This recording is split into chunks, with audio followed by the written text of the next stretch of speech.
To all humanity, to the mothers of the world, to doctors without borders, to journalists with dignity, to governments that still believe in justice, my name is like millions of others. I have no famous last name or important title.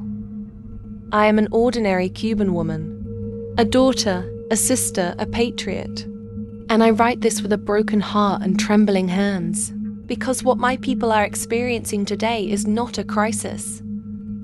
It is a slow murder calculated, coldly executed by Washington, and the world is looking the other way.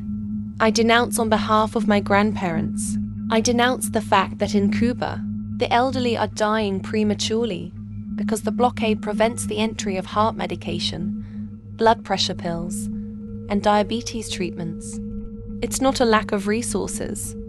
It's a deliberate ban.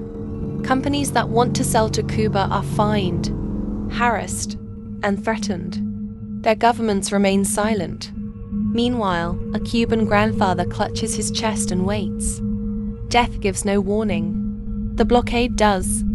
I speak out on behalf of my children. I denounce the fact that incubators in Cuba have had to be shut down due to a lack of fuel.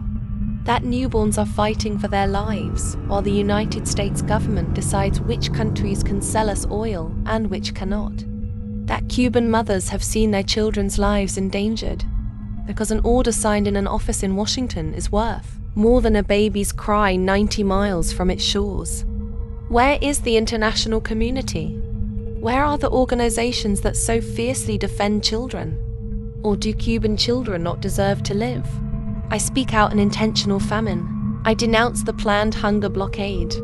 It's not just that food is lacking. It's that they are preventing us from buying it. Ships carrying food are being chased away. Bank transactions are being blocked. Companies that sell us grain, chicken, and milk are being sanctioned. The hunger in Cuba is not an accident. It is a deliberate policy of the United States government, maintained for 60 years. Updated by each administration, intensified by Donald Trump and maliciously executed by Marco Rubio.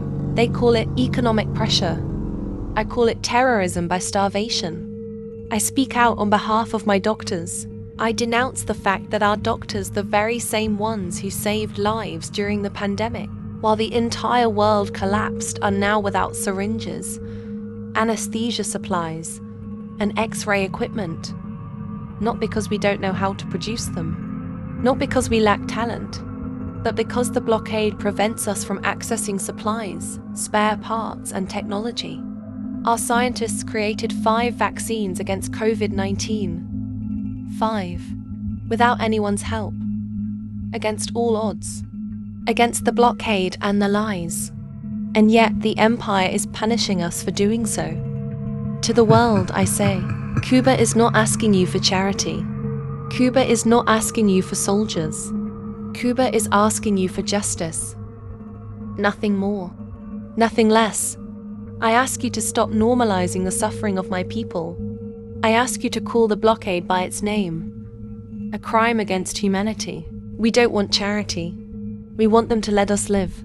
To the complicit governments that remain silent, history will hold you accountable. To the media that lie, the truth always finds the cracks. To the executioners who sign sanctions, the Cuban people do not forget and do not forgive. To those who still have humanity in their hearts, look at Cuba. Look at what they are doing to it.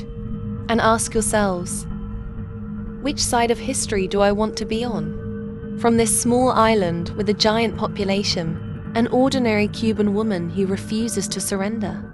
It doesn't matter if your wall is public or private. It doesn't matter if you never share anything. But this is different. This isn't a picture of a sunset. This isn't celebrity news. This isn't just another opinion. Today, I'm not asking for a like. I'm asking you to use your thumbs for something bigger than scrolling. Share, so the world knows that in Cuba, there is no crisis. There is a crime. So that mothers in other countries know that here, babies are fighting for their lives in incubators silenced by the blockade. So that grandparents in other countries know that here, Elderly people are dying while waiting for medicines that Washington will not allow in, so that complicit governments feel shame, so that the lying media have no escape, so that the perpetrators know that we will not be silenced.